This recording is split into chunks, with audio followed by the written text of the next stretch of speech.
इस वक्त तर्जुमान ईरानी महकमा खारजा इस वक्त ब्रीफ कर रहे हैं, आइए आपको दिखाते हैं. افتاد و ایشون به وطن برگشتن. در مورد خب ببینید این اتفاقات صرفاً یک اقدام اجرای قانون به خاطر مسائل مهاجرتی نیست. واقعا مشخص هست که یک اراده‌ای وجود داره برای آزار و اذیت ایرانیان به هر بهانه‌ای. ما موظفیم که از حقوق اتباع ایرانی در هر کجا که دچار مشکل بشن حمایت بکنیم. دفتر حفاظت ایران در واشنگتن پذیرای ایرانیایی است که دچار مشکل میشن برای پیگیری کارهاشون. اون چیزی که ما دیدیم، اقداماتی که آمریکا انجام داده کاملا مغایر با اصول بنیادین حقوق بشری است علیه این اتباع ایرانی. بهانه‌هایی هم که جور کردن صرفاً بهانه‌هایی است در راستای نگاه تبعیض آمیز نسبت به ایرانیان. خیلی هم تعجب نکنید وقتی که مقامات آمریکایی با چنان تعابیری در مورد ایرانیان صحبت میکنند، وقتی صحبت از بین بردن تمدن ایرانی میکنند و ملت ایران رو با تعابیری خطاب میکنند که من اینجا واقعا شرم دارم از تکرارش و فقط میشه گفت که این تعابیر زیونده خودشون هست. خب خیلی تعجب نکنید اگر اتباع ایرانی رو در اونجا مورد آزار و اذیت قرار بدن. پرستیوی. Thank you very much for the opportunity. During the Islamabad talks, we saw a bizarre and frankly unprecedented piece published in the Washington Post, which is known to be one of the radical American outlets. The article was notably amplified by head of the Foundation for Defense of Democracy, the well-known anti-Iran and pro-Israel advocacy group. The piece essentially threatened Iranian negotiators with assassination if they didn't cater to the terms dictated by the U.S. President. On top of that, a journalist also reported that the flight had to change course due to a credible assassination threat. We would like to know what your read this is on this situation.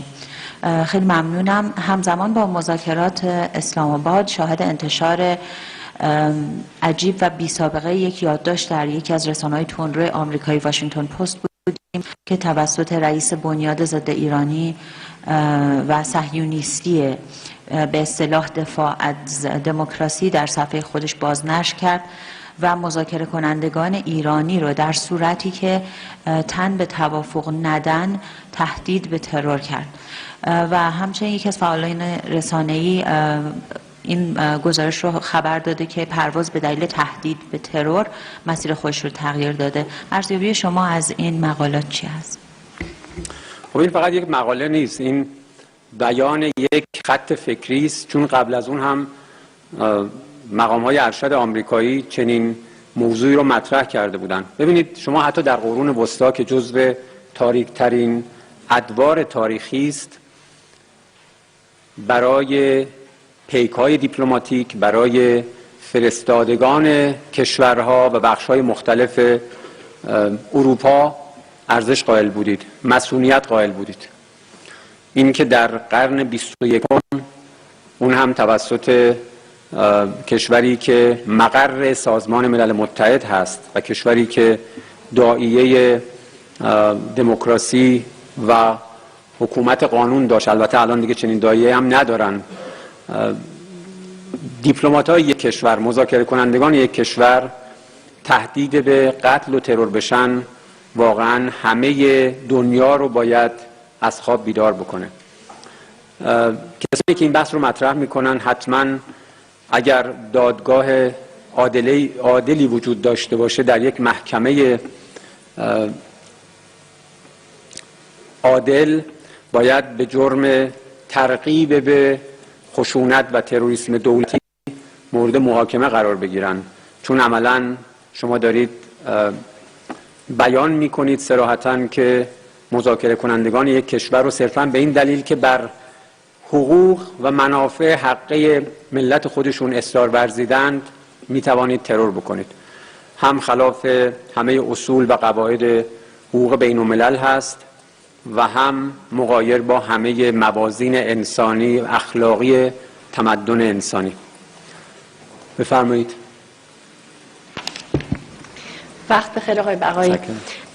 با توجه به اینکه مقامات ترکیه تو این چند روز به صورت مستمر در مورد تمدید آتش بس گفتن که تا 65 یا 45 روز دیگه باز باید تمدید بشه، آیا جزئی تر از این آتش بس خبری به ما میدید؟ و اینکه با توجه به اعلام شروط ایران در دوره اول مذاکرات آیا میتونید به صورت جزئی تر بگید که چه مسئله، کدوم شرط و مسئله‌ای با پیشرفت نسبی تری جلو رفت و آیا در دور بعدی مذاکرات ما فقط روی موارد اختلاف قرار بحث بکنیم و همون شرایطی که حالا به صورت نسبی میگم پیشرفت داشته رو به صورت صریح تر بگید؟ ممنون میشم.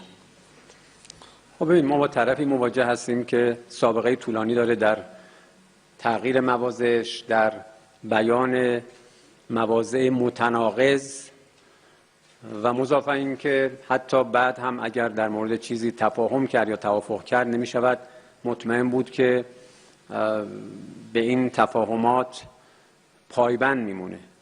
لذا ما در شرایط بسیار دشواری گفتگو میکنیم.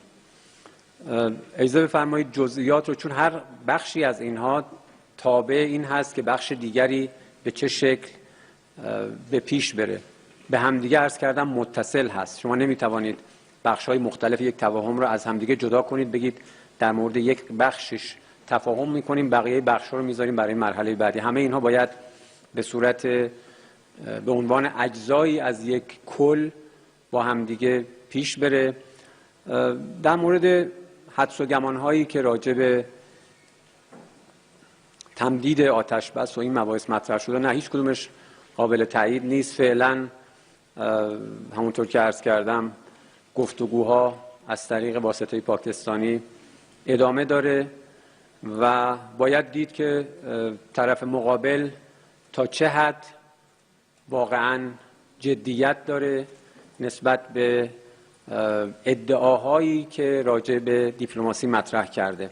این آمریکاست که باید جدیت خودش رو اثبات بکنه، به دلیل اینکه بارها نه تنها به تعهداتش پایبند نبوده بلکه اساساً میز مذاکره رو منهدم کرده.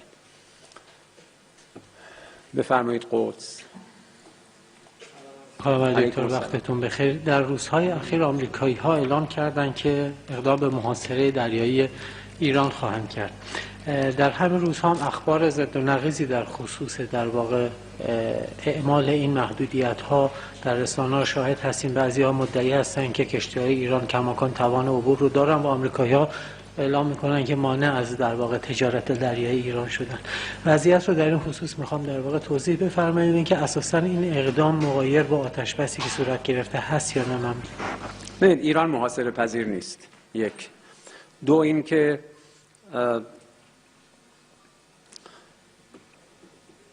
شما اگر در یک روند دیپلماتیکی موفق نمیشید بخواید از یک ابزار دیگری برای اعمال فشار استفاده بکنید قطعاً باز هم موفق نخواهید شد. و نکته سوم این که بله، این اقدام یک اقدام تحریک‌آمیز هست، خلاف اصول و مبانی حقوق بین الملل هست. هیچ وجاهتی از لحاظ حقوقی نداره این اقدام آمریکا. میتواند مقدمه نقض آتش بس باشه و قطعاً جمهوری اسلامی ایران، نیروهای مسلح ما با دقت تحولات رو اونجا رصد میکنن و هر جا که لازم باشه واکنش لازم رو نشون خواهند داد.